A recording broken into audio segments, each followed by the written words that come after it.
Marilah kita berdoa dalam nama Bapa dan Putra dan Roh Kudus. Amin. Ya Allah Bapa yang Maha Kasih, kami bersyukur untuk segala rahmat, berkat, dan cinta yang Engkau berikan kepada kami, untuk segala cinta dan kebaikan yang senantiasa menuntun perjalanan hidup kami. Terima kasih untuk kesempatan yang Engkau berikan kepada kami pada sore hari ini. Kami akan belajar bersama spiritualitas yang diwariskan oleh Santa Teresia dari kanak-kanak Yesus, pendahulu kami yang sudah menjadi sahabat bagimu dan kini menjadi pendoa bagi kami semua. Kami mohon berkat-Mu bagi kami semua dalam kegiatan ini, semoga boleh membawa manfaat untuk perjalanan hidup panggilan kami dan keseharian hidup kami. Demi Kristus Tuhan dan pengantara kami. Amin. Santa Teresia dari kanak-kanak Yesus, doakanlah kami. Dalam nama Bapa dan Putra dan Roh Kudus. Amin.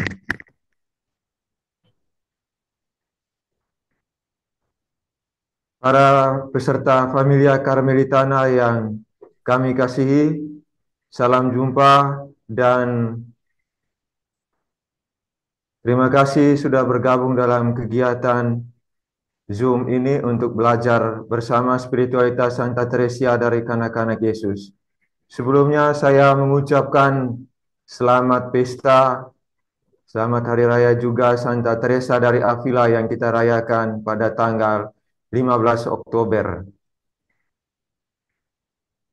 Dan pada kesempatan ini kita kembali belajar bersama dalam seri Familia Karmelitana pada bulan Oktober ini.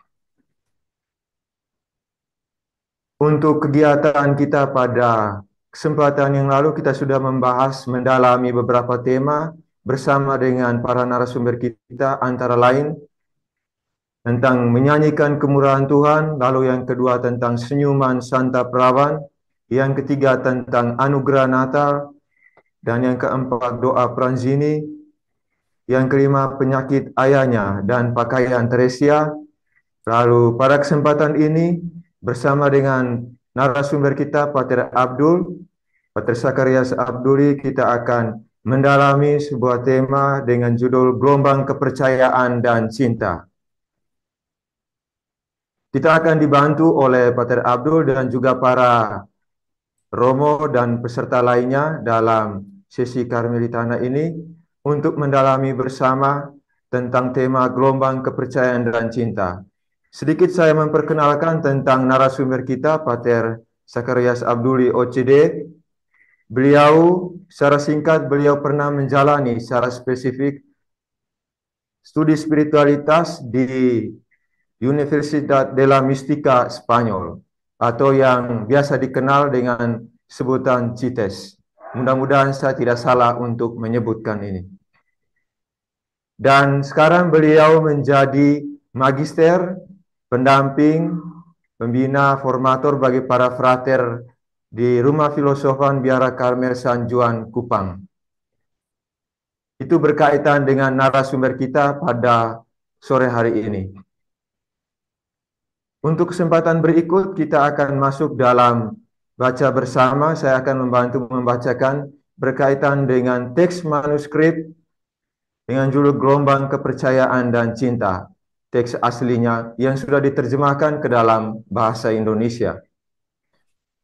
Nah, untuk durasi pembacaan teks dan presentasinya akan berjalan selama 40 menit. Lalu setelah itu kita akan lanjutkan dengan tanggapan dari para Romo. Lalu setelah tanggapan kita akan menyaksikan video selingan yang akan dibawakan oleh para suster dari Biara CM. Lalu kita lanjutkan dengan diskusi sharing dan pendalaman materi dan insight dari pembicara sekaligus closing statement. Lalu video yang terakhir selingan juga dari para frater dari Biara Karmel San Juan Kupang. Pengumuman foto bersama dan doa penutup, doa kepada Santa Teresia dari kanak-kanak Yesus. Itu kira-kira untuk kegiatan kita pada malam hari ini, pada sore hari ini yang berlangsung hingga malam nanti. Untuk selanjutnya kita akan mendengarkan pembacaan teks manuskrip. Saya minta Frater Koni untuk menampilkan teks manuskripnya. Studi Santa Teresia dari Kanak-kanak Yesus, panduan studi 6 dengan judul Pada Gelombang Kepercayaan dan Cinta. Setahun setelah profesiku, yaitu 2 bulan sebelum wafatnya Bunda Genoveva, aku menerima rahmat yang luar biasa selama retretku. Biasanya retret yang dikhotbahkan lebih menyakitkan bagi saya daripada retret yang saya lakukan sendiri. Namun tahun ini berbeda. Saya telah melakukan novena persiapan dengan penuh semangat, terlepas dari perasaan batin yang saya miliki. Karena menurut saya, imam tersebut tidak akan mampu memahami saya, karena dia seharusnya berbuat baik kepada para pendosa besar, tetapi tidak bagi jiwa-jiwa yang beragama. Tuhan ingin menunjukkan kepadaku bahwa Dia adalah pengarah jiwaku, sehingga Dia memanfaatkan iman ini secara khusus yang hanya aku hargai di masyarakat. Pada saat itu aku sedang mengalami berbagai macam pencobaan batin, bahkan sampai pada titik bertanya pada diriku sendiri, apakah surga benar-benar ada? Aku merasa ingin untuk tidak mengatakan apa-apa mengenai keadaan batinku, karena aku tidak tahu bagaimana mengungkapkannya. Namun aku baru saja memasuki ruang pengakuan dosa ketika aku merasakan jiwaku berkembang. Setelah mengucapkan beberapa kata saja, saya dipahami dengan cara yang luar biasa, dan jiwa saya seperti sebuah buku yang dibaca oleh imam ini lebih baik daripada saya sendiri. Dia meluncurkanku berlayar penuh pada gelombang keyakinan dan cinta yang begitu kuat menarikku. Namun aku tidak berani maju. Dia memberitahuku bahwa kesalahanku tidak membuat Tuhan sakit hati. Dan dengan memegang posisi Tuhan, Dia memberitahuku dalam namanya bahwa Tuhan sangat berkenan padaku. Oh, betapa bahagianya saya mendengar kata-kata yang menghibur itu. Saya belum pernah mendengar bahwa kesalahan kami tidak menyebabkan penderitaan apapun bagi Tuhan. Dan jaminan ini memenuhi saya dengan sukacita. Membantu saya melakukan hal itu bersabar menanggung pengasingan hidup. Aku merasakan di lubuk hatiku yang terdalam bahwa hal ini memang benar adanya, karena Tuhan lebih lembut daripada seorang ibu. Dan bukankah engkau, ibu terkasih, selalu siap untuk mengampuni pelanggaran kecil yang aku lakukan terhadapmu tanpa disengaja? Seberapa sering saya mengalami hal tidak ada kata-kata celaan yang menyentuhku seperti halnya belayanmu. Sifatku sedemikian rupa sehingga rasa takut membuatku mundur. Dengan cinta, aku tidak hanya maju, aku benar-benar terbang. Wahai ibu, terutama sejak hari pemilihanmu yang diberkati itulah, aku telah terbang di jalan cinta. Pada hari itu, Pauline menjadi Yesus hidupku. Saya merasa bahagia karena lama merenungkan keajaiban yang Yesus kerjakan melalui ibu saya tercinta. Aku melihat bahwa penderitaan sajalah yang melahirkan jiwa-jiwa, dan lebih dari sebelumnya, kata-kata luhur Yesus ini menyingkapkan kedalamannya kepadaku. Amin, amin. Aku berkata kepadamu, kecuali sebutir gandum jatuh ke dalam tanah dan mati, ia tetap sendirian. Tetapi jika mati, ia akan menghasilkan banyak buah. Betapa melimpahnya panen yang telah Anda tuai. Kamu telah menabur sambil menangis, tetapi segera kamu akan melihat hasil pekerjaanmu, dan kamu akan kembali dengan penuh sukacita, sambil membawa berkas gandum di tanganmu. Oh ibu, di antara berkas-berkas matang ini tersembunyi bunga putih kecil.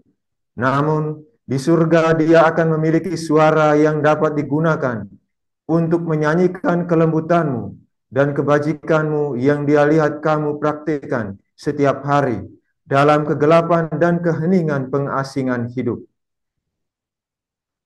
Para suster sangat terkejut ketika saya disuruh melukis, dan Tuhan mengizinkan saya mengambil manfaat dari pelajaran yang diberikan ibu saya tercinta.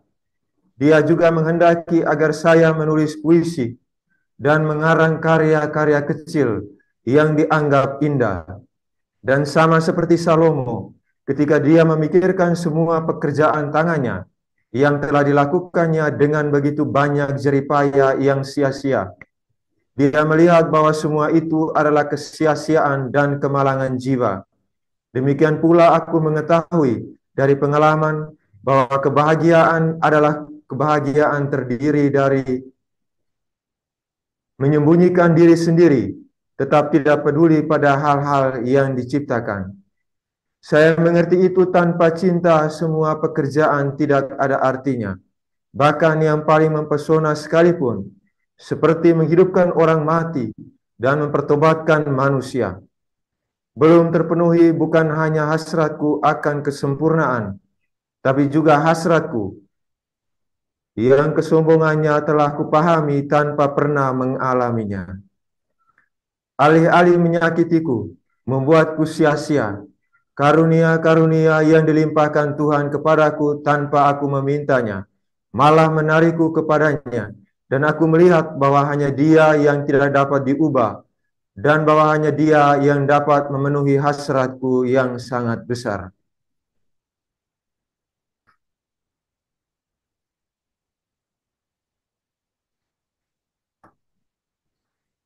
Oke, terima kasih. Demikian pembacaan manuskrip teks Gelombang Kepercayaan Cinta yang ditulis oleh Santa Teresia dari Kanak-kanak Yesus. Dan untuk selanjutnya saya berikan kesempatan kepada Pater narasumber, Pater Abdul, untuk memberikan penjelasan berkaitan dengan teks ini.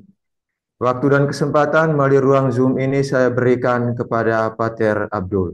Silakan, Pater. Oke,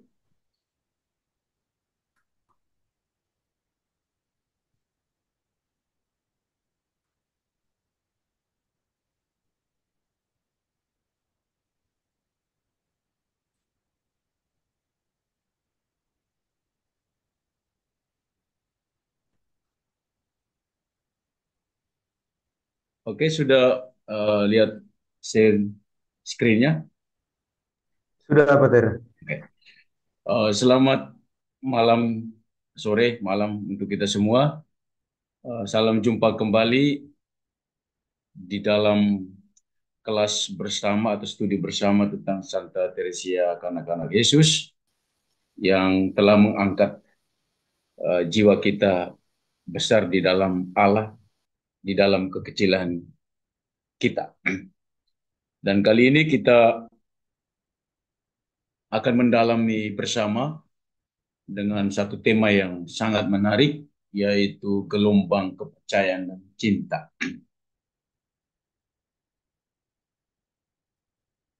Kita mulai dengan beberapa kata kunci supaya kita dapat mempelajari ini secara lebih detail. Kita lihat panduan utama kita atau kata kunci kita adalah gelombang, kepercayaan, cinta, dan tindakan sederhana. Kalau kita tanya gelombang itu apa? Kalau kita buka di dalam kamus besar bahasa Indonesia atau Anda tinggal uh, googling saja itu, gelombang itu adalah uh,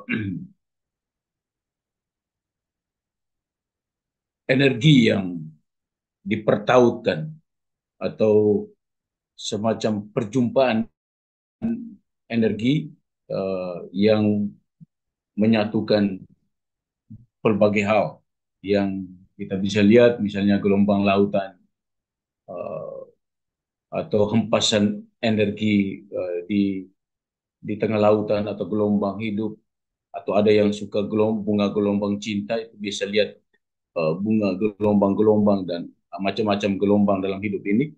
Dan Teresa menempatkan kata gelombang ini semacam eh, kata kunci untuk memahami pengalaman rohaninya berkaitan dengan eh, Allah. Yang kedua, kepercayaan.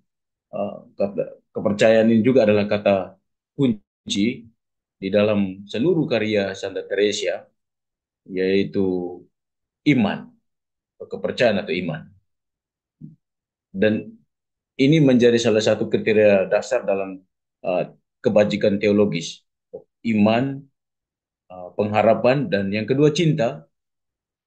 Cinta ini juga menjadi dasar dari seluruh karakter Santa Teresa, kanak-kanak Yesus, ketika dia membahasakan rahmat Allah yang begitu besar dalam cara hidupnya yang sederhana. Dan yang terakhir adalah tindakan sederhana. Ada iman, ada kepercayaan, ada harapan. Dalam gelombang itu ditemukan harapan, eh, dan dalam harapan itu diekspresikan dalam tindakan sederhana. Ini kata kunci: gelombang, kepercayaan, cinta, dan tindakan sederhana. Sudah tiga kata atau empat kata kunci ini sudah merangkum seluruh karakter teologis dari Santa Teresa, kanak-kanak Yesus. Lalu untuk memahami teks ini,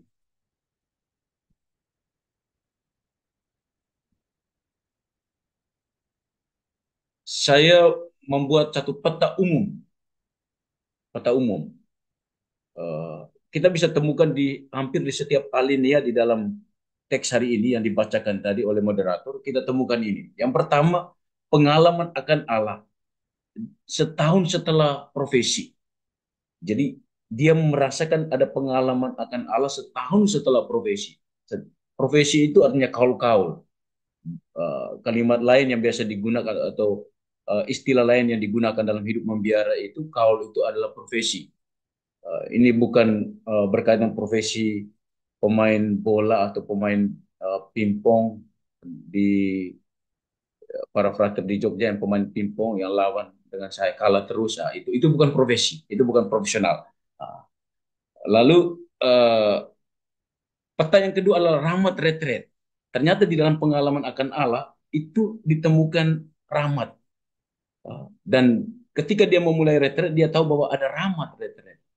Orang kalau memulai satu retret itu, salah satu kerinduan dasar ya dari manusia sebagai ada yang rohani, yaitu menerima rahmat dari apa yang dia lakukan. Apalagi yang berkaitan dengan retret. Satu pengasingan diri dari rutinitas menuju perjumpaan dengan Allah secara personal, dan dia yakini bahwa di situ dia dapat rahmat. Yang ketiga adalah peta umumnya adalah dia melihat Allah sebagai atau Tuhan sebagai guide atau pemandu. Ini pemandu. Ada guide, ada pemandu. Kalau Bapak Ibu, saudara-saudari yang ada di sini pernah berziarah, biasanya ada guide. Kalau bukan konteksnya ziarah, kalau mendaki gunung itu biasanya ada guide. Guide. Guide itu kita yakini bahwa mereka akan mengantar kita sampai kepada tujuan. Dan Teresa tahu bahwa guide yang hebat dalam peta kehidupan ini, kehidupan rohani, kehidupan di dunia dan di akhirat, itu adalah Tuhan sendiri. Yang ketiga adalah, atau yang keempat adalah, peta yang digunakan adalah kejelian membaca peta itu butuh discernment. Discernment itu semacam uh, pen, pencerahan, butuh evaluasi, butuh kemampuan untuk melihat dengan jeli, butuh kemampuan mengkritisi kehidupan, mengkritisi kenyataan. Itu kata lainnya juga butuh satu kemampuan penegasan panggilan. Itu discernment. Lalu peta yang lainnya adalah kehadiran Allah melalui kata-kata yang menghibur atau firman yang hidup. Teresa yakin betul ini ketika dia mengutip firman Tuhan, itu adalah satu kedekatan dia dengan firman Allah yang hidup. Dia menemukan kata-kata Allah yang menghibur melalui kitab suci.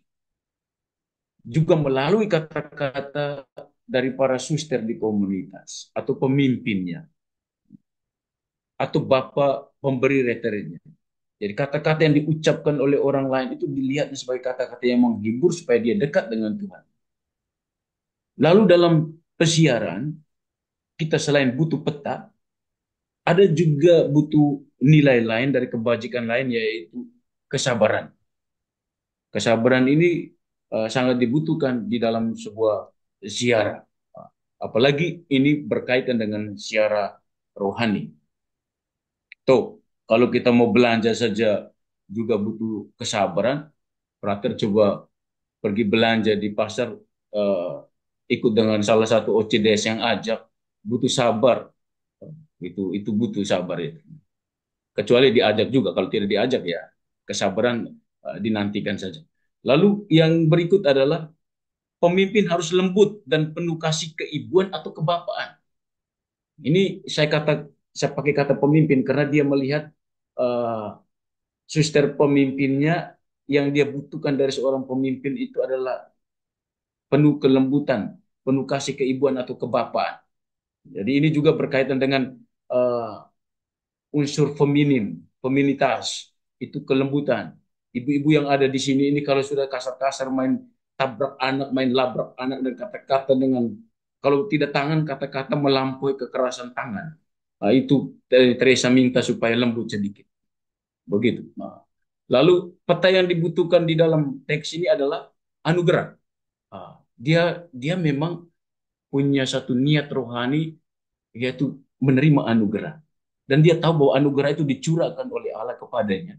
Bukan karena semua yang kita tahu dalam teologi, bukan karena semua jasa baiknya. Tapi dia tahu bahwa Tuhan selalu memberikan anugerah kepada wadah yang kecil itu, yaitu dirinya, yaitu jiwa yang kecil. Dan yang peta yang terakhir adalah dedikasi.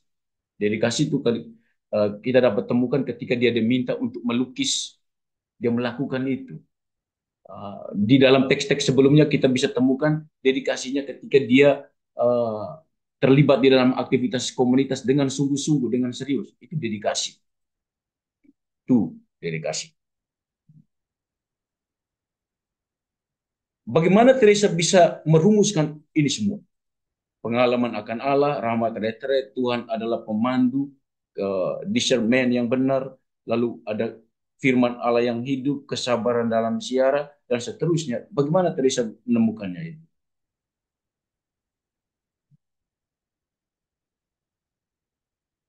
Itu ada satu hal lain yang dapat membantu kita untuk melihat teks ini adalah dia melihat bahwa gelombang kepercayaannya itu berdasarkan pengetahuan akan keadaan jiwanya. Bagaimana Teresa sampai mengerti pengetahuan akan jiwanya atau keadaan jiwanya?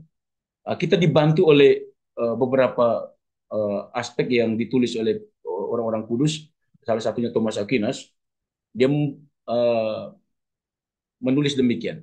Selalu di dalam diri manusia ada dua arah dari pengetahuan berkaitan dengan pengetahuan akan Allah atau kemampuan rohani kita, yaitu pengetahuan akan Allah, yang kedua pengetahuan akan kemiskinan manusia.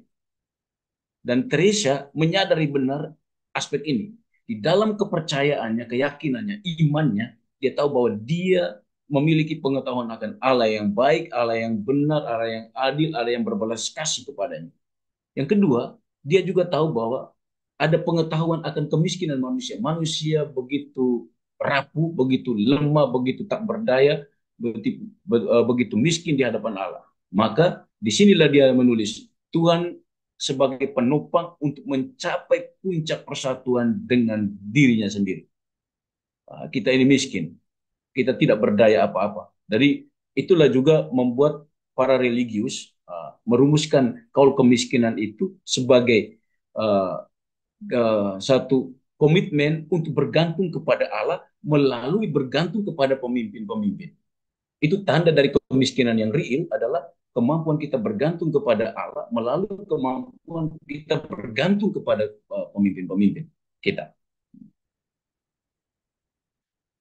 Bagaimana tentang gelombang kepercayaan itu?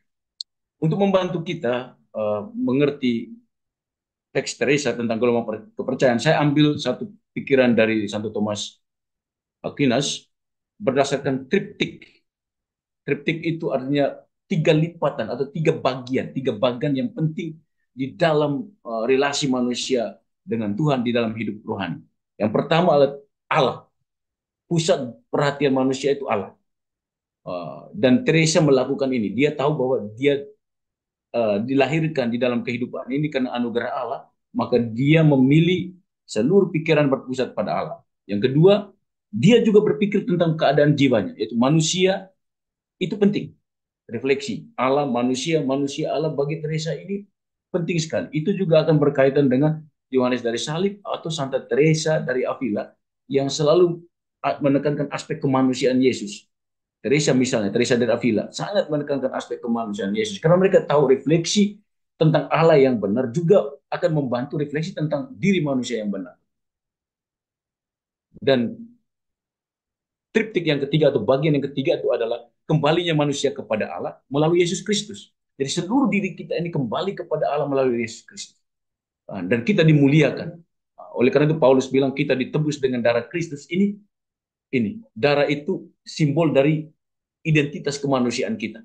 Ada kurban di dalam. Jadi kita kembali atau kembalinya manusia kepada Allah melalui Yesus Kristus yang dipersembahkan oleh Allah kepada kita. Itu hadirnya, itu melalui misteri inkarnasi. Dan itulah sebabnya kenapa Teresa mendapat rahmat Natal. Rahmat Natal ini dan dia refleksikan benar rahmat Natal itu ketika dia melihat dirinya kembali kepada Allah melalui Yesus Kristus. Dan dia sebut dengan melalui pintu pertobatan.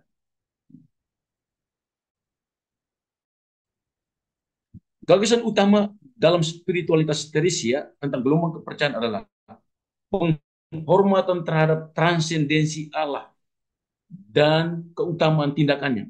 Jadi dia melihat dua sisi ini. Transendensi Allah itu adalah satu ungkapan yang melampaui apa yang dia lihat, apa yang manusia lihat. Sesuatu yang lebih daripada sebuah ekspresi yang dapat ditangkap dengan indera kita, manusia. Itu transendensi. Jadi Allah sesuatu yang melampaui itu. Dan Teresa menangkap ini. Lalu yang kedua, dia mengerti secara utuhnya melalui keutamaan tindakannya yang dihadirkan oleh Yesus sendiri. Dan dia mengerti dalam dua aspek ini, yaitu transendensi Allah, sesuatu yang melampaui itu, dan kita manusia juga dibantu oleh, atau kita yang lain ini dibantu oleh Teresia, anak-anak Yesus, melihat Allah atau nilai yang lebih tinggi, kehadiran Allah yang lebih tinggi yang di luar kacamata atau perspektif indrawi kita dengan melihat keutamaan-keutamaan tindakan. Tadi eh, pagi saya berangkat dari Rote ke sini, menumpang ferry di atas lautan itu saya melihat pulau-pulau terdekat, ada Pulau Semau, Pulau Timur ini, Pulau Rote. Begitu teraturnya sistem itu, saya lalu mengingat kata-kata dari Santo Thomas Aquinas sendiri tentang splendor ordinis, yaitu gemilangnya keteraturan. Sesuatu yang begitu teratur ini sangat gemilang karena diadakan oleh seorang Allah yang luar biasa sebagai desainer utamanya, arsitek utamanya itu. Dan ini Thomas hanya lihat sesuatu yang melampaui dari apa yang dilihat. Nah, itu sebabnya juga Teresa kanak-kanak Yesus melihat kehadiran para suster di dalam biara, saudari-saudarinya, pastor yang pemberi retret itu, dia melihat sesuatu nilai yang lebih tinggi daripada apa yang dilihat oleh manusia. Itu juga akan berdampak pada cara kita melihat komunitas, para frater yang lain. Kita melihat seorang yang mungkin kulit hitam lebih daripada itu mungkin putih, itu bisa saja. Kita bisa tahu itu, kita bisa lihat. Bukan karena cahaya itu, moderator, tetapi karena memang sesuatu yang lebih putih daripada apa yang nampak yang kita lihat. Atau seorang ibu atau bapak melihat anaknya di rumah, kelihatan anaknya ini ugal-ugalan, tidak konsisten, ibu mencemaskan keadaan yang real itu. Tapi ibu harus juga melihat anak itu mungkin lebih besar daripada itu. Supaya jangan marah-marah terus, marah anak-anak terus. Nah, ini juga bisa bantu kita untuk lihat lebih tinggi daripada ini. Itu yang pertama. Yang kedua, pengetahuan akan anugerah. Anugerah itu juga butuh pengetahuan. Supaya kita tahu ini anugerah itu benar datang dari Allah. Atau anugerah yang dalam tanda petik sesuatu yang kita paksakan untuk mengerti bahwa itu anugerah. Kita butuh pengetahuan yang benar.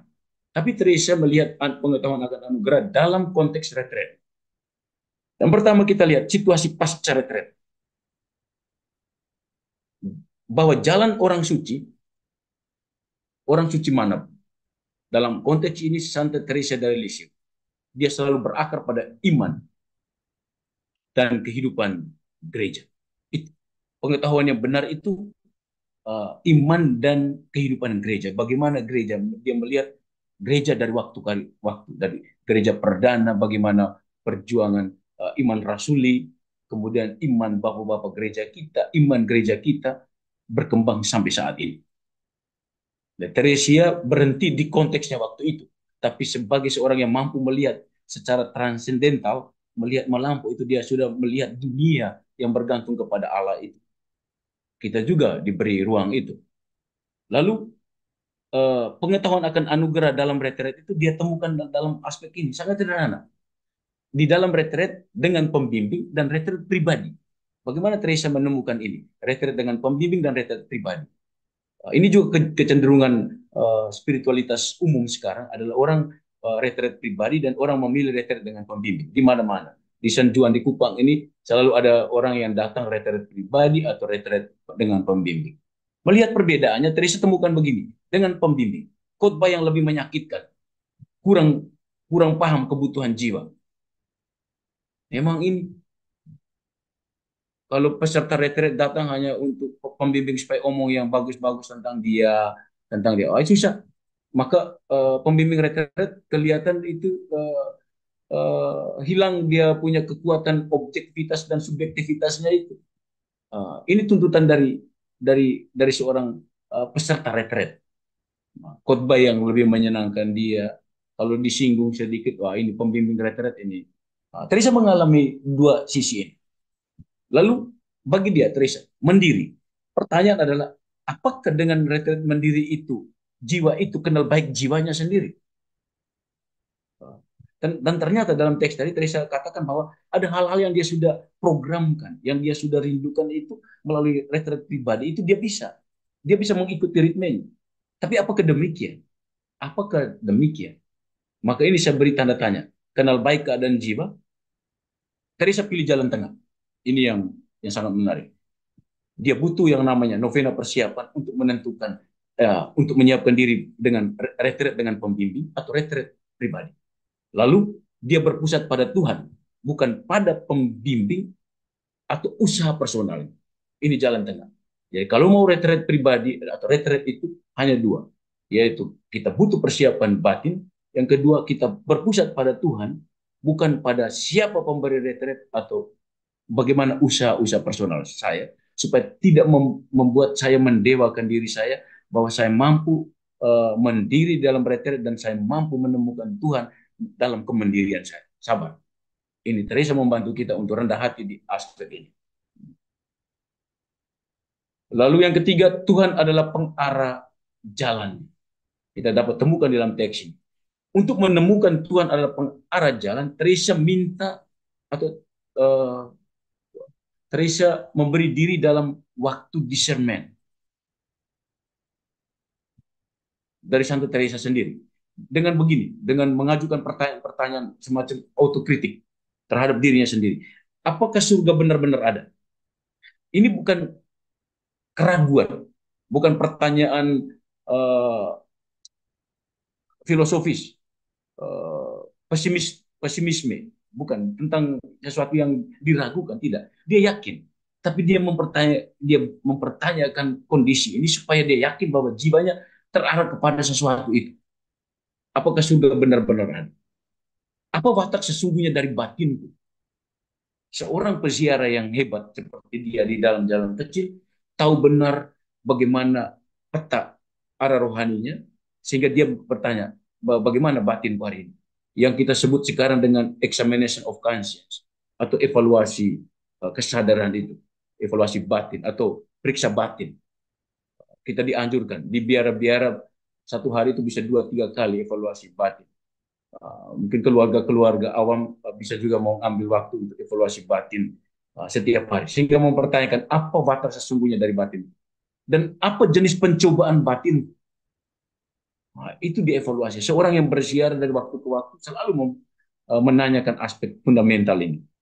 Lalu jalan keluar dari semacam, saya beri tanda kutip, kegalauan rohani. Ini ini saya sematkan di sini dalam konteks saya, yaitu semacam kegalauan rohani. Tresia memilih pengakuan dosa. Ini jalan.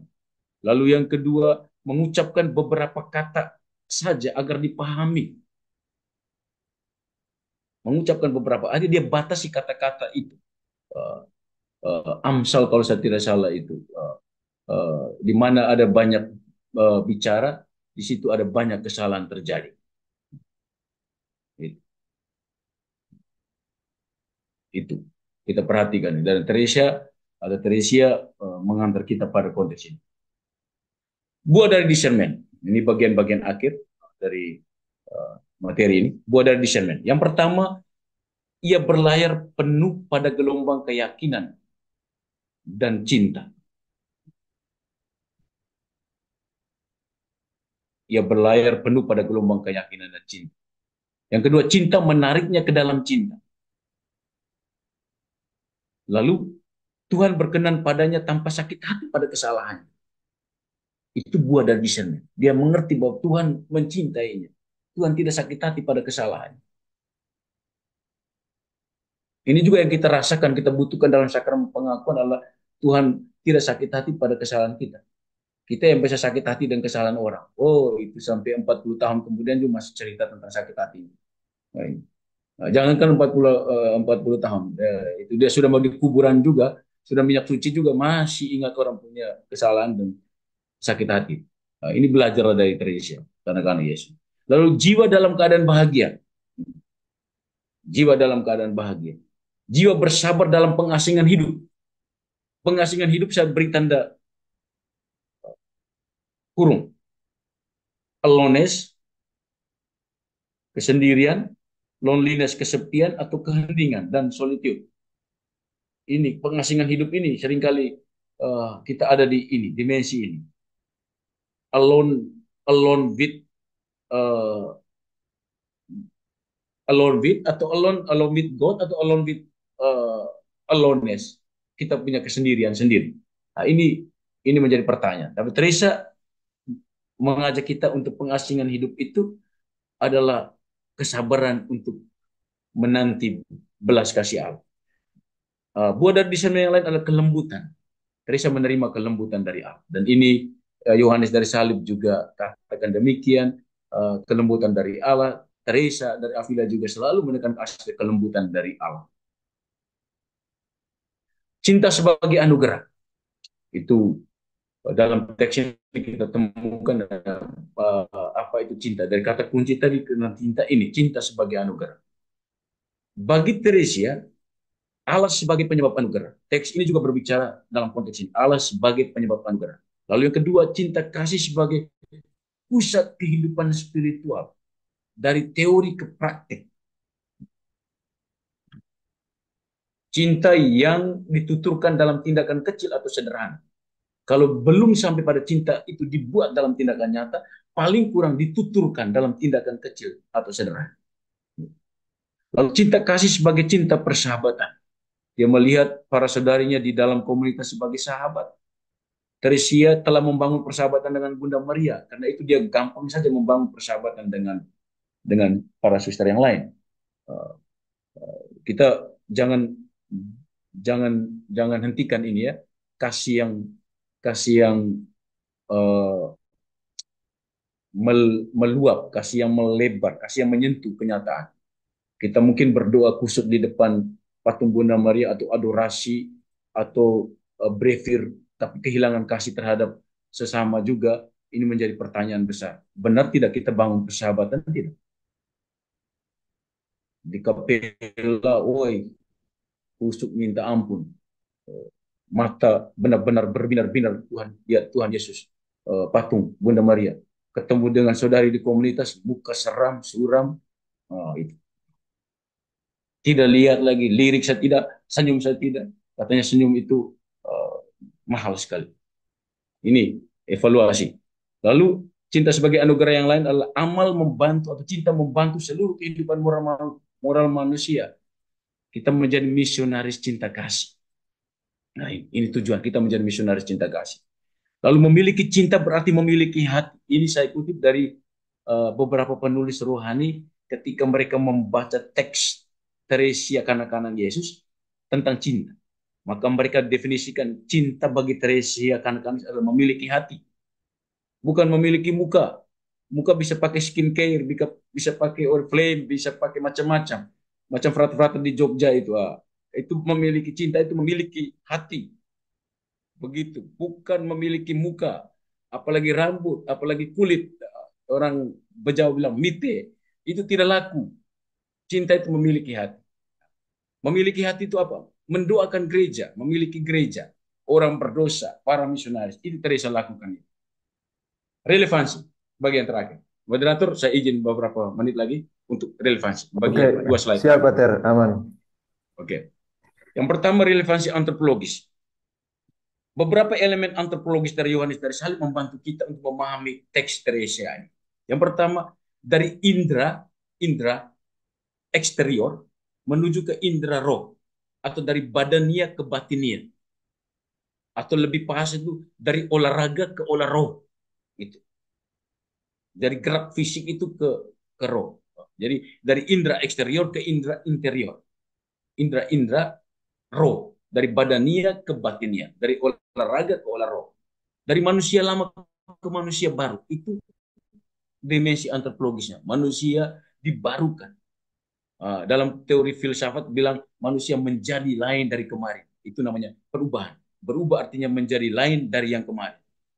Lalu dari diri yang dibelenggu oleh dosa, oleh emosi-emosi, oleh masa lalu, atau sisi suram atau sisi gelap kita, ke jiwa yang merdeka. Ini yang disebut dengan dinamika kebebasan manusia.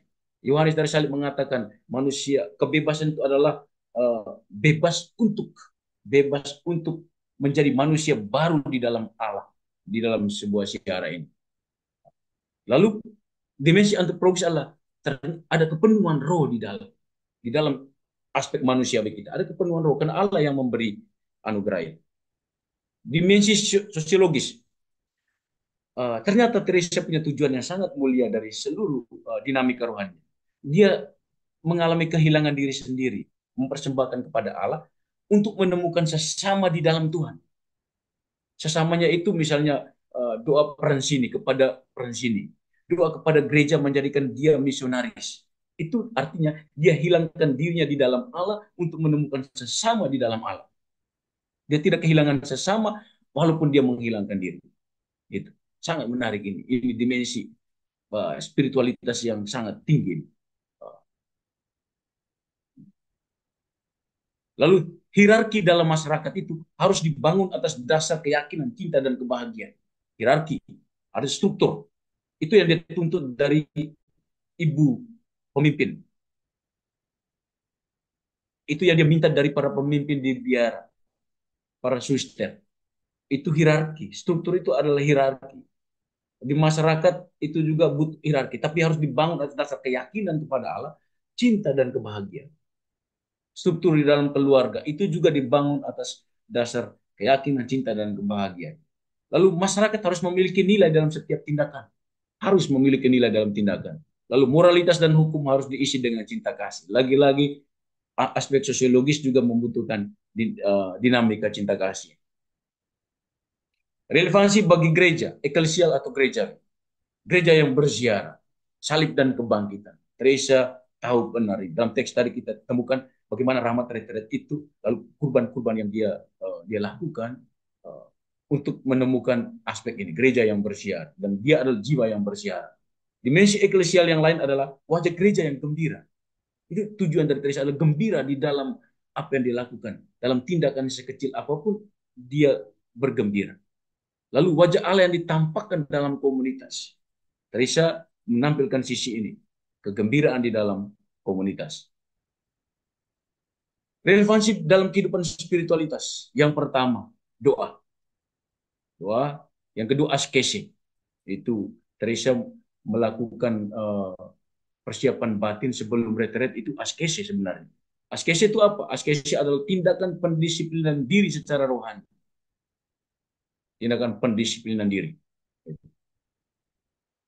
Ada macam-macam itu. Lalu discernment. Discernment itu menguji, mengevaluasi, mengamati, mencermati gerak-gerik rohani kita setiap hari. Termasuk gerak-gerik fisik kita. Lalu pengalaman personal akan Allah. Butuh pengalaman personal akan Allah. Ada. Maka itu kalau kita ingat pertanyaan Yesus kepada muridnya. Apa kata orang tentang aku, lalu apa katamu tentang aku? Jadi dua pengalaman kolektif dan pengalaman personal ini dibutuhkan dalam spiritualitas. Lalu pengalaman dalam komunitas, dalam kelompok, tarekat, paguyuban, dan lain-lain. Dan pengalaman rohani dalam tradisi-tradisi. Ini penting, tradisi gereja saya terdiri dari beberapa tradisi klasik, tradisi abad pertengahan, gereja perdana, pertengahan, tradisi skolastik, dan seterusnya. Ini tradisi gereja. Maka di dalam komunitas kongregasi pun kita butuh yang pengalaman tradisi-tradisi ini. Ada nilai konstitusional yang kita punya, buku, ada spiritualitas yang ditulis dalam buku-buku oleh pendiri biara, tapi tradisi-tradisi yang dipraktikkan oleh orang-orang yang dekat dengan para pendiri kita ini, yang membawa kita dekat dengan gereja, dekat dengan Tuhan. Hanya karena kita produk modern, kita melupakan tradisi. Nah, ini juga. Jadi anak-anak produk digital seperti hadir di dalam YouTube ini, apa namanya ini, Zoom ini anak-anak produk digital. Tapi jangan lupa tradisi-tradisi. Nah, ini kita butuh itu. Ada kekuatan yang berakar, bukan kekuatan mengawang, berakar, atau kekuatan mengkini saja. Juga harus ada keduluan, itu penting. Keduluan, kesekarangan, dan keesokan itu tiga dimensi ini harus diperhatikan. Lalu pengetahuan akan spiritualitas dari klasik sampai postmodern, era digital.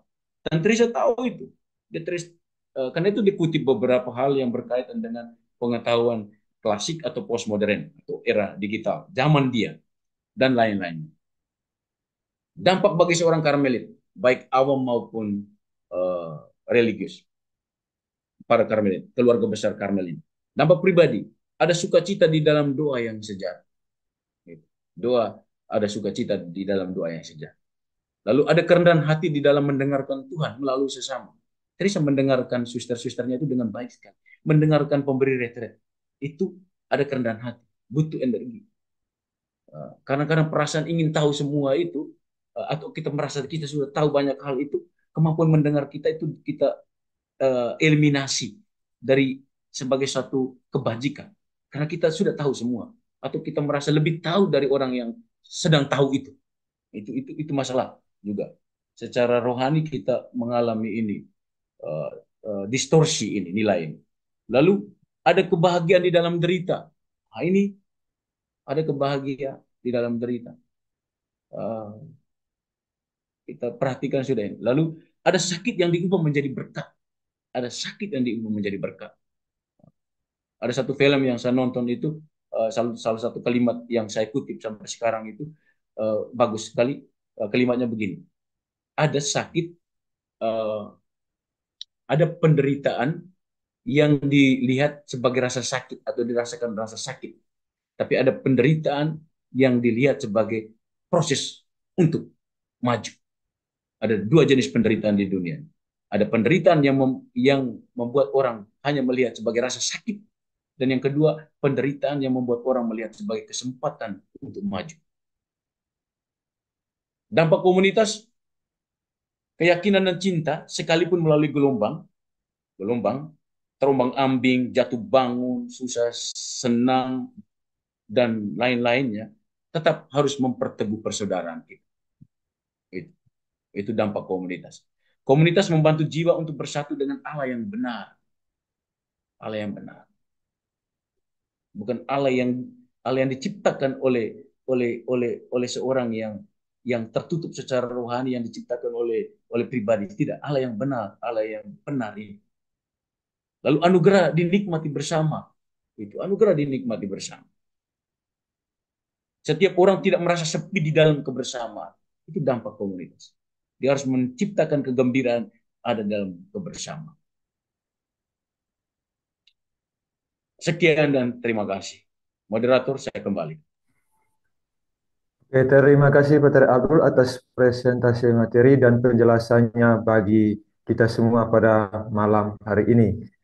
Saya memetik beberapa poin-poin penting yang diberikan oleh Pak Abdul, Pak narasumber kita pada malam hari ini, antara lain berkaitan dengan gagasan spiritualitas Santa Teresia mengenai penghormatan terhadap transendensi Allah dan keutamaan tindakannya. Lalu juga pada bagian akhir, Pater menutup itu dengan relevansi-relevansi yang sangat aktual dalam hidup bermasyarakat, hidup berkomunitas sebagai para religius, juga untuk hidup sosial dalam keseharian hidup kita. Baik, untuk selanjutnya, sebelum kita masuk ke sesi berikutnya, kita akan menyaksikan video selingan yang akan dibawakan oleh para suster-suster CM. Ya, video.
Terima kasih kepada para suster, calon suster CM, suster-suster postulan.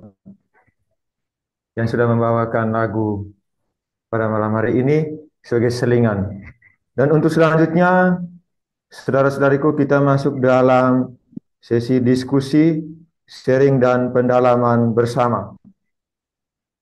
Karena pada malam hari ini, sebenarnya sesi berikut ini adalah sesi tanggapan yang akan diberikan oleh pater penanggap, tetapi para pastor berhalangan untuk hadir pada sesi ini. Ada yang sedang mengikuti Pernas dan juga ada yang halangan sedang berada di luar komunitas.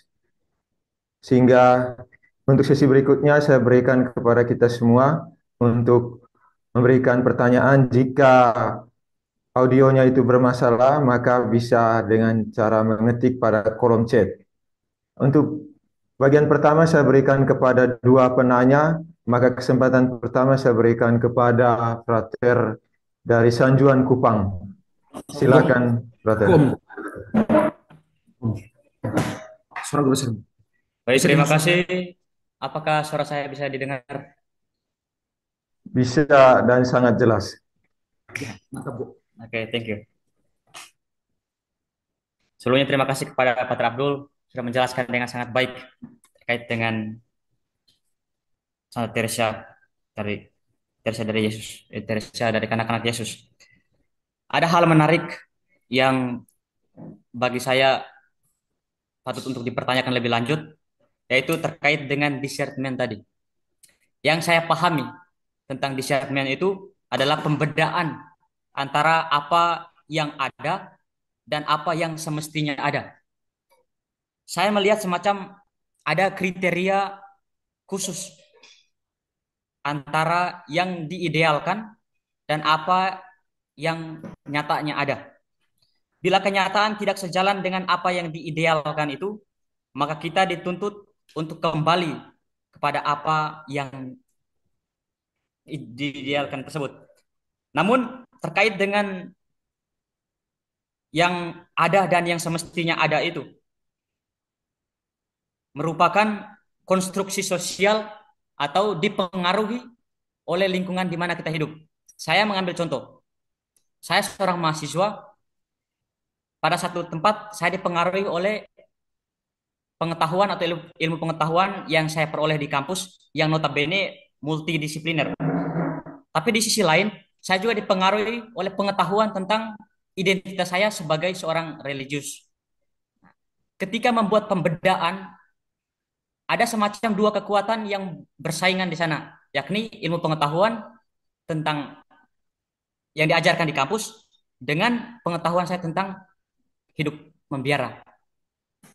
Jadi sasaran yang mau saya tanyakan, sasaran utama dari discernment itu ketika dua hal ini sama-sama mendominasi dalam diri saya, kira-kira bagaimana? Karena yang terjadi adalah ada semacam dilematis terhadap diri saya ketika membuat discernment.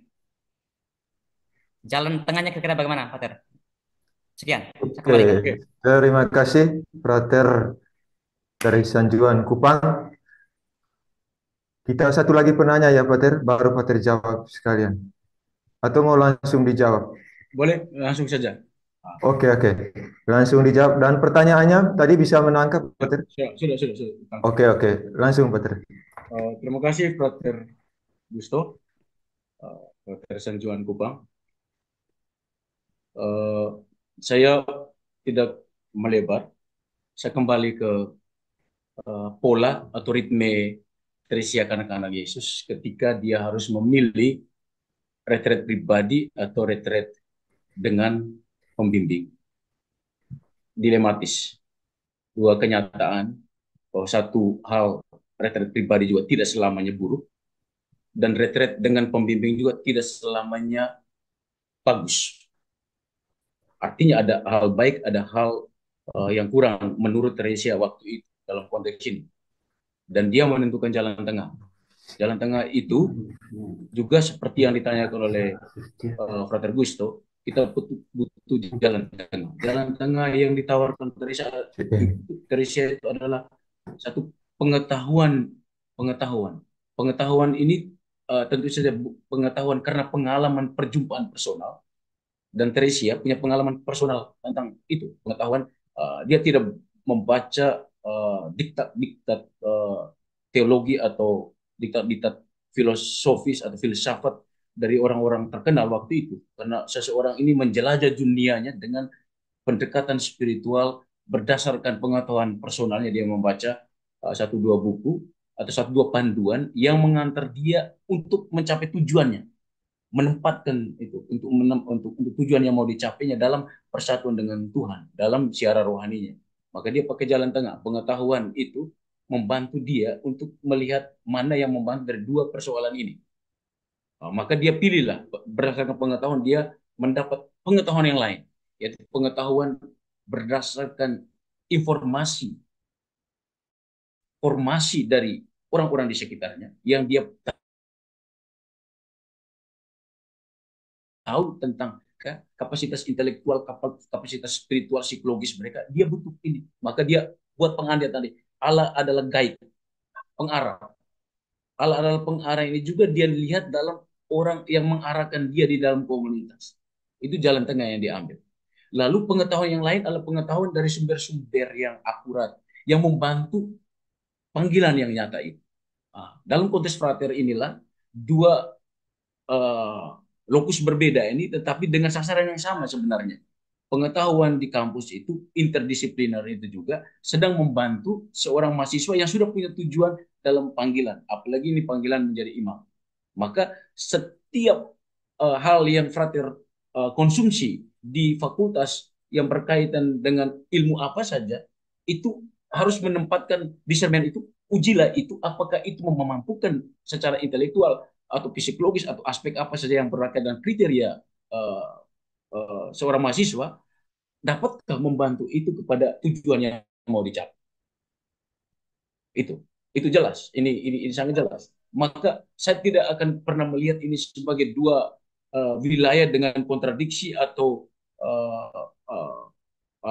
tidak, tetapi ini dua yang apa namanya kita katakan yang linear, yang membantu kita untuk seorang frater itu.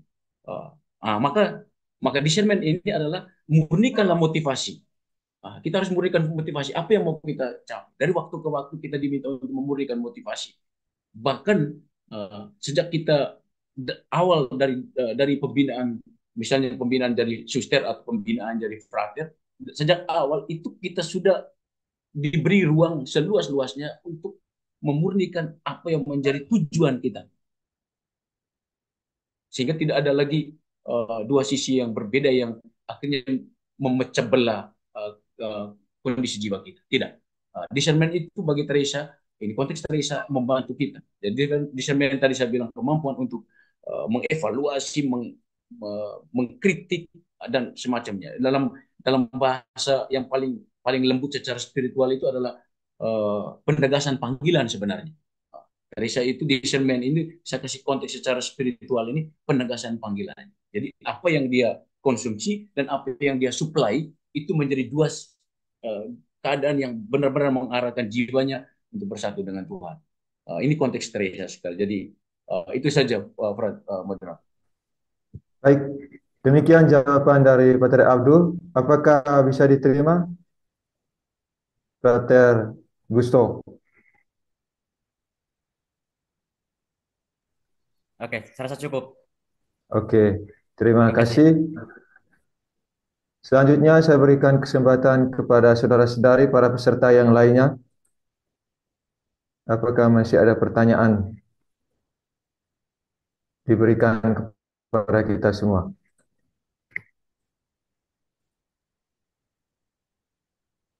Oke, Ibu Paulina Aliandu. Silahkan, Ibu. Terima kasih, Frater. Oke, Saya sebelumnya di ruang Zoom ini juga ada Pater Adam. Nanti saya berikan kesempatan juga kepada Pater Adam untuk menjawab pertanyaan, untuk saling memperkaya. Selain Pater Abdul juga hadir di sini sebagai narasumber. Silahkan, Ibu.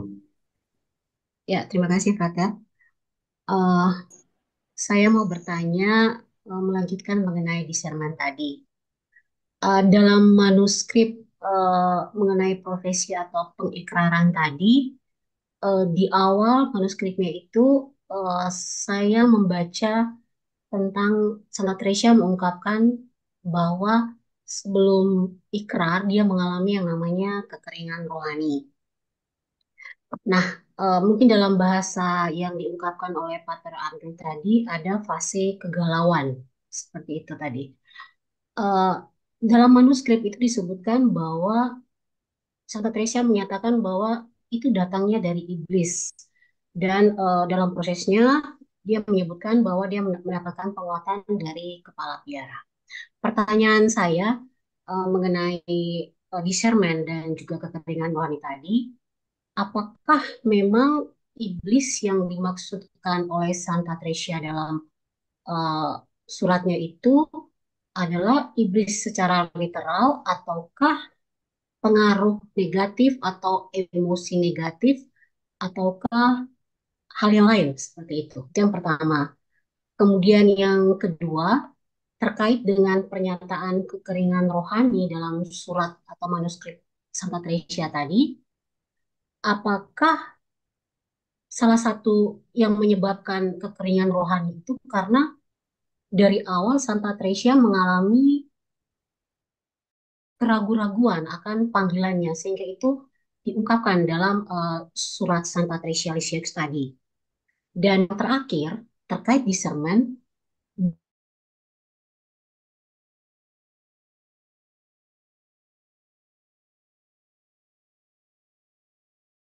Teresa konteks Santa Teresa ataupun penguatan yang dilakukan bahwa hasil discernment yang terjadi itu sudah tepat atau bijak seperti itu. Terima kasih, Pater. Baik, terima kasih Ibu Paulina. Ada 3 pertanyaan, Pater. Bisa langsung dijawab. Baik, yang pertama itu iblis dalam konteks Teresia, dia juga sepaham dengan konteksnya Santa Teresa dari Yesus sebenarnya. Dan secara umum di setiap diri para mistikus itu selalu menganggap iblis itu sebagai penghambat terbesar dalam jalan menuju persatuan dengan Tuhan. Dan iblis secara literal iblis, tapi iblis ini kita tahu iblis itu adalah roh jahat. Teresa juga menegaskan 3 aspek yang sangat mengganggu kehidupan rohani adalah roh jahat uh, atau iblis. Roh jahat datang dari iblis ini. Itu mengganggu doa. Itu biasanya itu konteksnya itu mengganggu doa, mengganggu meditasi, menghalangi jiwa menuju persatuan dengan Tuhan. Termasuk memutarbalikkan konteks kehidupan seseorang. Jadi konteks kehidupan harusnya direnungkan secara rohani, dianggap ini sia-sia. Tindakan-tindakan kecil itu dianggap sia-sia saja, ini tidak perlu. Senyum dengan anak misalnya, sia-sia saja. Anak, mama harus jaga wibawa di hadapan anak. Itu kadang-kadang itu juga cara iblis menghalangi kita. Itu yang pertama. Lalu yang kedua tadi bagaimana Frater baca dulu tentang itu kekeringan rohani. Yang kedua itu pertanyaan berkaitan dengan apakah kekeringan rohani itu berkaitan dengan keraguan Santa Teresa dalam kaitan dengan panggilannya.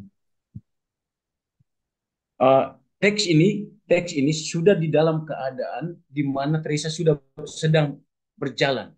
Jadi dia itu sudah mengalami fase-fase awal ya. Jadi kita dengar ketika pertemuan pertama, ketika pertobatannya setelah dalam malam Natal itu dia mengalami pertobatan itu, artinya jiwa ini sudah mengalami fase perjalanan rohani. Biasanya para mistikus termasuk yang terbaru itu Madre Teresa dari Kalkuta juga pernah menulis bahwa dia mengalami kekeringan rohani selama itu, semacam dia tidak ada pengalaman perjumpaan dengan Tuhan. Tapi orang-orang yang dengan kapasitas rohani biasanya selalu merasakan ada sesuatu yang kering di dalam rohani mereka itu. Mereka bukan tipe orang yang transparan mengatakan bahwa kami kaya rohani. Jadi itu bahasa juga seperti kita harus lihat dari konteks ini. uh, secara simbolis mereka mau mengatakan bahwa mereka itu kosong, mereka tidak ada apa-apanya. Tapi bahasa yang digunakan itu bahasa kekeringan rohani. Bisa jadi bahwa mungkin dia meragukan, saya yakin tidak terlalu pas untuk orang yang sudah berziarah dan orang yang sudah memberi diri yang luar biasa dan dekat dengan Tuhan dalam semua pengalaman hidupnya dibahasakan sebagai pengalaman akan Allah. Kira-kira kekeringan rohani yang mereka mereka mau maksudkan itu adalah sebenarnya mereka tetap membutuhkan, mereka tetap miskin. Maka tadi ada saya beri penegasan awal bahwa orang-orang seperti ini punya pengetahuan akan kemiskinan manusia supaya jiwa mereka tetap diisi terus oleh Tuhan. Bahwa tanah yang kering butuh air, uh, bunga yang kering butuh air. Kalau bunga itu sudah basah dijual mahal, begitu misalnya. Jadi ada hal-hal demikian yang dialami oleh orang-orang yang kering secara rohani yang sudah bersiar. Tapi kalau mungkin kita yang belum pernah atau sedang belum pernah dekat dengan hal-hal yang bersifat rohani atau Tuhan atau pengalaman khusus dengan Tuhan, kekeringan kita dalam artian lain, kekeringan kita itu mungkin karena Yohanes dari Salib bilang kita masih di fase-fase pemurnian, pemula yang sedang berziarah dalam malam gelap, fase-fase awal dalam ziarah gitu. Itu bisa jadi begitu. Mungkin ditambahkan oleh Pater Adam, bisa. Ketiga, pertanyaan ketiga. Pertanyaan ketiga berkaitan dengan bagaimana memvalidasi hasil discernment itu tepat atau tidak tepat, itu seperti apa? Tentu saja sebagai seorang suster, untuk mevalidasi discernment itu dia tahu apa konteks kehidupan biaranya. Maka apa isi dari spiritualitas dan komitmen biaranya. Itu konstitusi atau regulanya dan arah panggilannya. Itu validasi. Dan yang kedua, apakah sesuai dengan firman Tuhan? Yang ketiga, apakah sesuai dengan ajaran-ajaran gereja yang berkaitan dengan gereja? Itu cara mevalidasi discernment. Benar tidak? Lalu tujuan dari keputusan pilihan panggilannya apa? Itu dia mevalidasi. Dia menjadi seorang suster yang mau bersiara bersatu dengan Tuhan. Maka semua fakultas untuk mevalidasi yang berkaitan dengan kehidupan ini. Dia tidak pakai instrumen di luar dari itu. Dia tidak pakai novel Leo Tolstoy dari Rusia itu. Dia tidak pakai itu. Atau dia pakai Paulo Coelho. Tidak. Dia pakai instrumen yang mendukung bahwa benar-benar ini validasi. Misalnya dalam tulisan ibu dosen, ini kan ibu dosen. Jadi ibu dosen kalau minta mahasiswa buat makalah kan mana sumber asli, mana validasi. Atau tes keabsahan dari tulisan itu, mau tesis atau disertasi itu harus tes itu benar-benar ini, jangan sampai ini plagiat. Itu begitu. Itu saja moderator, saya kembali. Oke, sebelum saya kembali ke Ibu Paulina, apakah Pater Adam mau menambahkan jawaban-jawaban berkaitan dengan pertanyaan ini?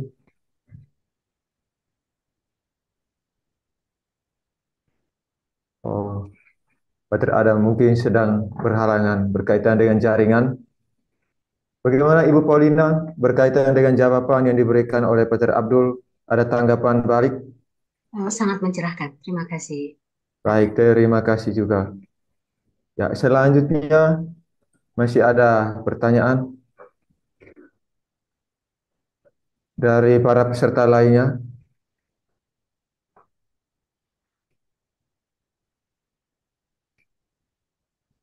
Ada pertanyaan dari tentang pengetahuan akan di chat, di kolom chat. Coba moderator cek di kolom chat. Sebentar.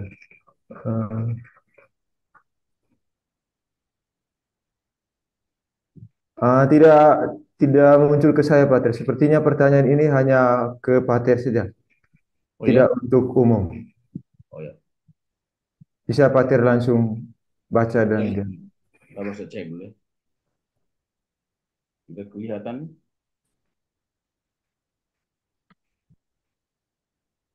Tadi sempat baca tapi tidak ada lagi. Mungkin ditulis ulang pertanyaan. Oke. Jika tidak bisa disampaikan secara langsung melalui dialog interaktif juga boleh. Atau pertanyaan lainnya mungkin dari para suster CM, ada juga para novis Karmel, Dinita, lalu para suster DST, Suster Karmel OCD, ya Frater San Juan Kupang.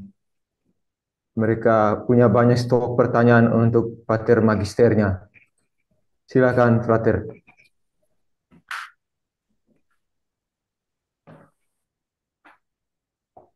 Baik, selamat malam semuanya. Sudah bisa dengar jadi ini? Bisa. Baik, terima kasih Pater untuk penjelasannya tadi, dan juga terima kasih kepada moderator yang sudah memberikan saya kesempatan untuk bertanya. Salah satu poin yang saya tangkap dari apa yang sudah dijelaskan oleh Pater Abdul tadi, bahwa cinta itu adalah sebuah anugerah. Dalam pemahaman saya, anugerah itu kan sesuatu yang terberikan. Artinya kemampuan Teresia untuk mencintai itu karena ada semacam intervensi dari Allah terhadap dirinya sehingga dia mampu untuk mencintai. Tetapi tetap saja di sini dibutuhkan dua gerakan yang terjadi. Dalam pengertian ada gerakan dari Teresa, dari pihaknya dia untuk mencintai, dan juga ada gerakan dari Allah, dari pihaknya Allah, yaitu memberikan dia anugerah sehingga dia mampu mencintai. Nah, sekarang pertanyaan dari saya, kira-kira gerakan mana yang mulai duluan? Apakah Teresa mulai berusaha secara manusia dulu untuk mencintai, lalu Tuhan melihat itu dan Tuhan memberikan dia anugerah supaya dia bisa mencintai, ataukah Tuhan berikan dulu dia anugerah, lalu dia tanggap itu? Nah, tadi di kalimat tadi bahwa cinta itu adalah sebuah anugerah, sebenarnya sudah secara implisit mau mengatakan bahwa gerakan itu dimulai dari Allah. Allah berikan anugerah dulu baru Teresa mencintai. Tetapi ini menimbulkan satu problematika menurut saya. Misalnya begini, ketika saya berusaha untuk mencintai seseorang, katakanlah saya tidak suka dengan orang itu, tetapi saya berusaha tetap tidak bisa. Apakah di sini saya bisa menyalahkan Allah bahwa Allah belum memberikan saya anugerah untuk mencintai? Kira-kira dari saya seperti itu, Pater. Terima kasih. Oke, terima kasih. Saya pikir pertanyaannya cukup jelas ya, Pater. Bisa. Sangat jelas. Oke, langsung dijawab saja, Pater.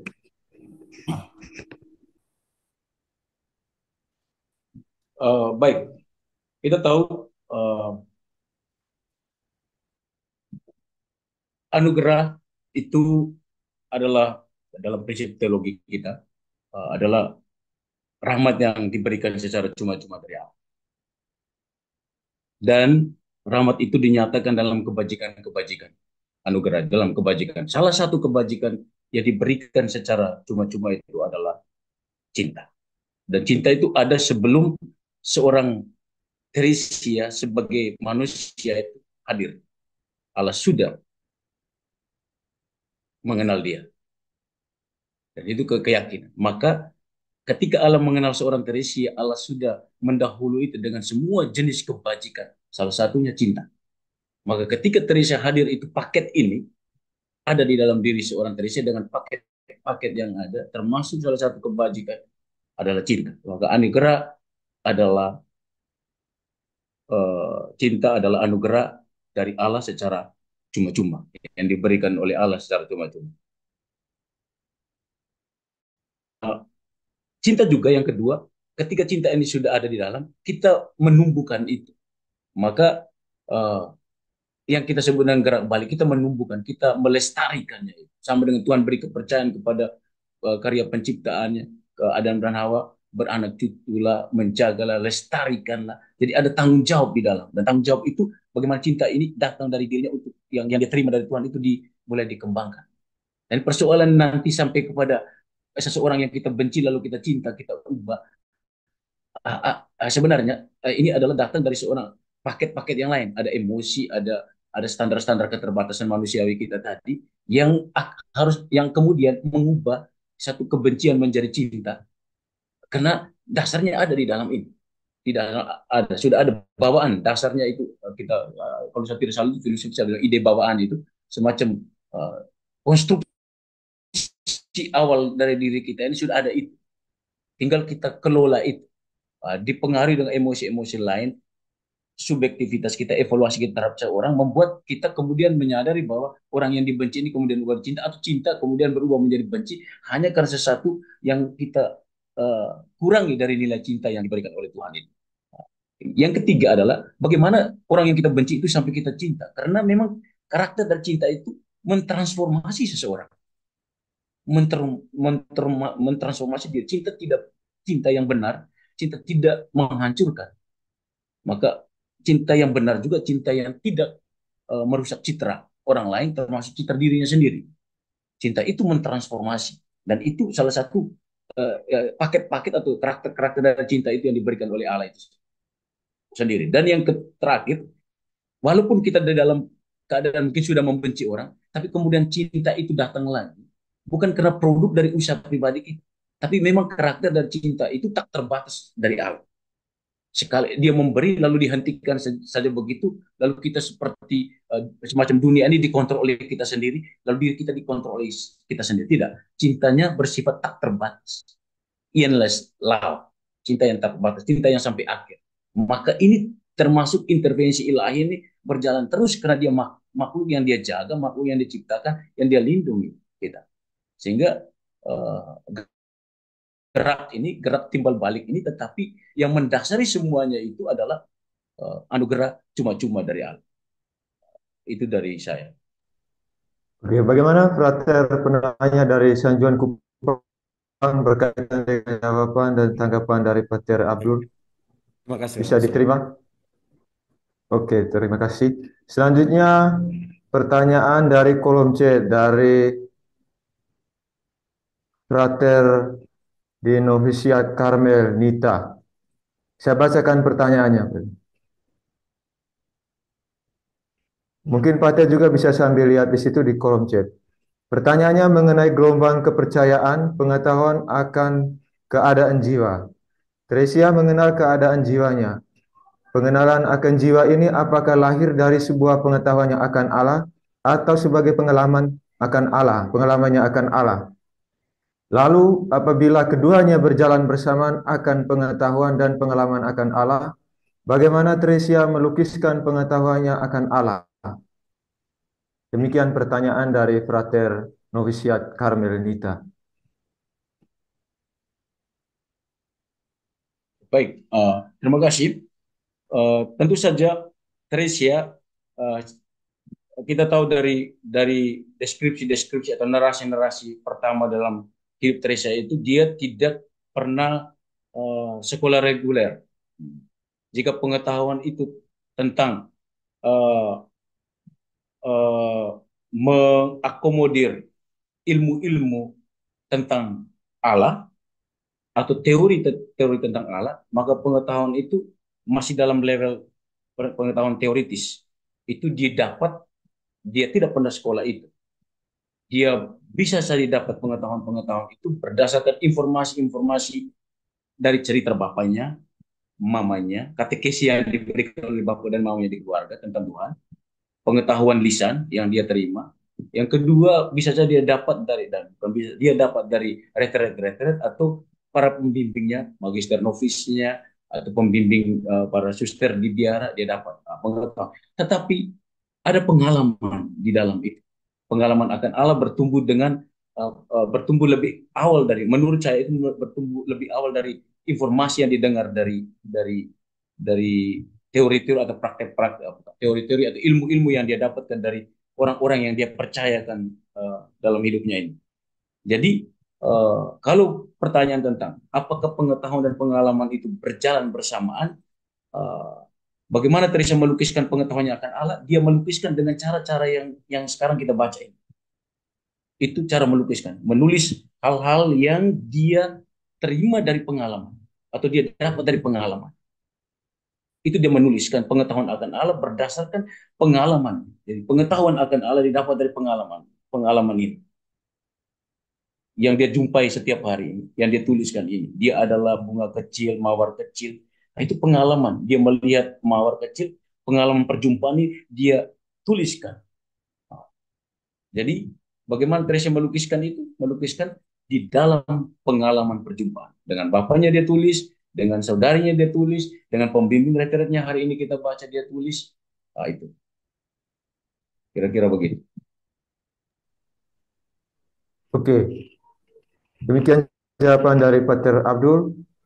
Ini nanti tanggapan dari Frater Novisiat Karmel karena audionya bermasalah. Kalau masih ada pertanyaan atau tanggapan lanjutan bisa diketik lagi di kolom chat. Saya beralih ke penanya berikut. Mungkin masih ada dari para suster.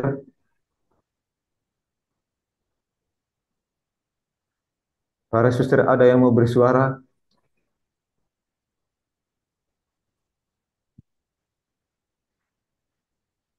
Atau ada yang mau membagikan sharingnya?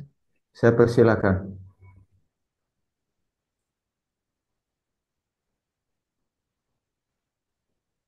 Ah, ada tanggapannya, Pater? Saya bacakan lagi. Pater bisa sambil lihat juga di chat dari Frater Novisiat Karmel.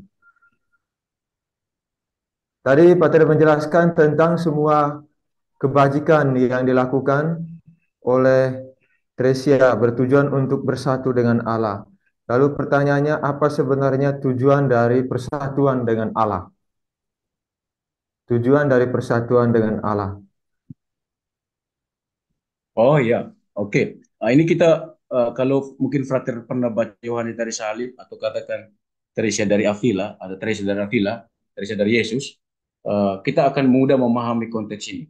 Jadi semua kebajikan yang dibuat oleh Teresia, Yohanes dari Salib, termasuk Teresia kecil ini, itu tujuan sasaran mistik itu adalah persatuan dengan Allah. Bagaimana persatuan Allah itu? Tujuan itu. Nah, tujuan inilah yang kita sebut dengan rahmat mistik yang diberikan oleh Allah.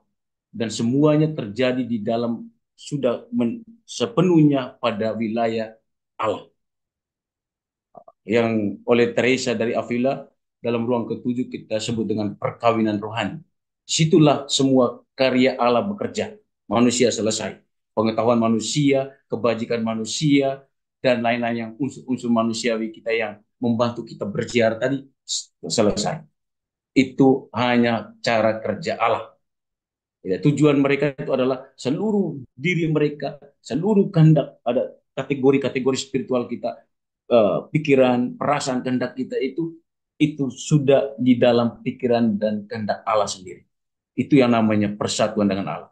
Jadi mereka tidak lagi, kalau bahasanya Teresa, kita tidak lagi, itu bukan urusan kita lagi, itu urusan Tuhan sudah. Teresa kan Yesus juga omong yang sama. Saya punya bagian sudah selesai, ini bagian Tuhan punya. Itu. Jadi sebenarnya tujuan apa ya? Tujuannya adalah itu. Kita semua di dalam kehendak Allah sendiri yang dia perlakukan kita sebagai apa? Yang tadi saya bilang sebagai bola yang ditendang kiri kan itu urusan Tuhan. Oke, sudah Pater cukup. Cukup. Oke, itu jawaban dari tanggapan yang diberikan oleh Frater Karmel di Novisiat Nita. Selanjutnya saya berikan kesempatan kepada peserta yang lain bisa disampaikan pertanyaannya melalui dialog interaktif. Dari para Frater Novis OCD, mungkin ada pertanyaan, saya berikan. Masih ada waktu.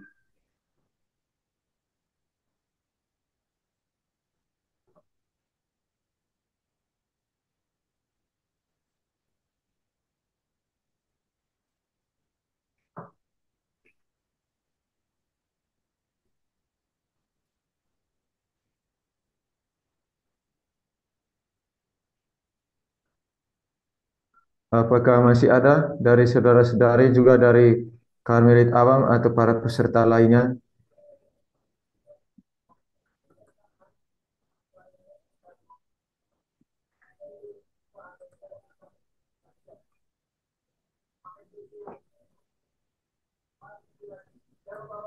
Oke. Jika tidak ada pertanyaan, Pater, Ya. baik secara melalui dialog interaktif juga berikut saya berikan kepada Pater untuk memberikan penegasan akhir,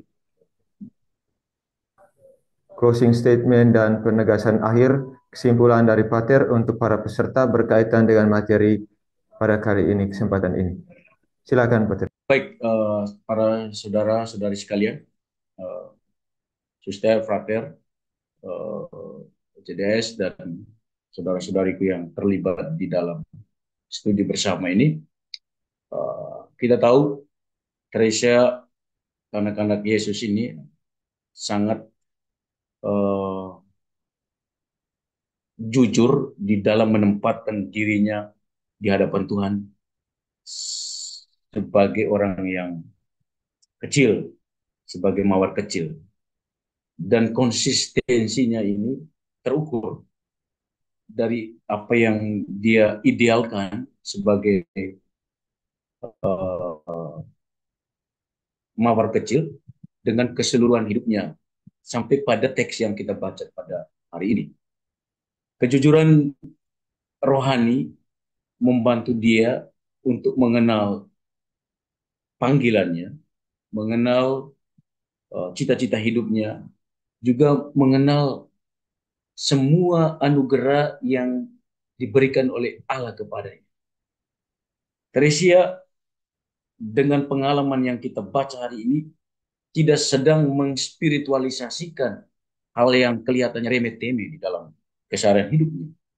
Tapi seorang yang mengenal Tuhan dalam pengalaman perjumpaan dengan pengetahuan-pengetahuan yang dia dapat di zamannya dalam konteks hidupnya, dia sedang berbicara kepada kita bahwa segala sesuatu yang kita mulai dari kejujuran, kerendahan hati, discernment yang baik, askesi yang benar, kurban diri yang tepat, itu adalah persembahan diri kita kepada Allah. Dan hadiah yang kita dapatkan adalah anugerah yang dia dapatkan. Itu ketika dia mengolah penasarannya, bukan penasaran, dia mengolah pengalaman retretnya, dia tahu benar bahwa kalau dia berpusat kepada seorang manusia dan dia berpusat kepada dirinya sendiri, dia tidak mendapatkan anugerah itu, tapi dia berpusat pada apa yang seharusnya adalah kehendak Allah, maka dia mendapatkan rahmatnya itu. Dengan demikian, kita tahu bahwa seluruh hidup Teresa di teks ini, dia sedang mengatakan kepada kita bahwa marilah kita tetap memiliki hati yang mencintai. Dan di dalam pengalaman cinta yang paling otentik di dalam Tuhan, ada selalu yang namanya gelombang. Gelombang itu ibarat harapan. Harapan yang terpenuhi, harapan yang tertunda, atau harapan yang belum diharapkan, dirumuskan, tetap harus ada keyakinan teguh di dalam itu. Maka gelombang cinta dan keyakinan, gelombang keyakinan dan cinta ini membantu kita pada 3 fase atau kriteria utama ini, iman, harap, dan kasih, yang disertai dengan tindakan kasih di dalam hal-hal yang sederhana yang kita berangkat dari kehendak Allah sendiri untuk sampai pada persatuan dengan Tuhan. Cara memuliakan Tuhan yaitu dengan membuka hati pada firman Allah yang selalu hidup di dalam diri kita, di dalam komunitas kita, di dalam keluarga kita. Gunakanlah pola Teresa di dalam kehidupan kita. Ketika kita sedang berhadapan dengan gelombang hidup, apa saja godaan-godaan yang bersifat internal dari diri kita atau eksternal secara sosial, kita harus punya keyakinan bahwa cinta yang benar datang dari Tuhan dan akan kembali kepada Tuhan sendiri. Itu saja. Terima kasih. Demikian kesimpulan dan penegasan akhir dari Pater narasumber, Pater Abdul, pada malam hari ini. Sekali lagi kita menyampaikan terima kasih yang berlimpah. Kita bisa memberikan aplaus secara virtual untuk Pater narasumber kita pada malam hari ini atas kesediaannya memberikan materi dan membagikan penjelasan kepada kita semua. Juga terima kasih kepada saudara-saudari di mana saja Anda berada yang telah meluangkan waktu untuk kegiatan belajar bersama webinar kita pada kesempatan ini dengan tema Gelombang Kepercayaan dan Cinta. Untuk kesempatan berikutnya, pengumuman berkaitan dengan webinar kita akan dilaksanakan pada tanggal 14 November 2024 dengan tema kematian ayahnya dan Selin ke Karmel. Nanti yang menjadi pembicaranya adalah Suster Francisca Funan INSC dan menjadi moderator Pater Bonaventura Agung Pribadi OCD. Itu berkaitan dengan webinar kita di bulan November edisi yang akan datang. Nah, selanjutnya kita sebelum menutup kegiatan kita ini, kita akan disuguhkan dengan tampilan dari para frater dari komunitas Sanjuan Kupang dengan judul lagunya itu adalah Balas Cinta Bagi Sesama. Saya berikan kesempatan kepada Frater Koni untuk menampilkan videonya.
Terima kasih para frater dari komunitas Sanjuan Kupang. Ditutup dengan berkat dari Pater narasumber Pater Abdul. Saudara-saudariku, mari kita mohon berkat Tuhan melalui penumpangan tangan Pater Abdul. Tuhan sertamu, Dan sertamu juga. semoga kita semua intensi, niat, harapan kita untuk orang-orang yang kita juga selalu ingat dalam doa-doa kita, senantiasa diberkati oleh Allah yang Maha Kuasa, Bapa dan Putra dan Roh Kudus. Amin. Amin. Terima kasih semuanya, mohon maaf dan selamat malam.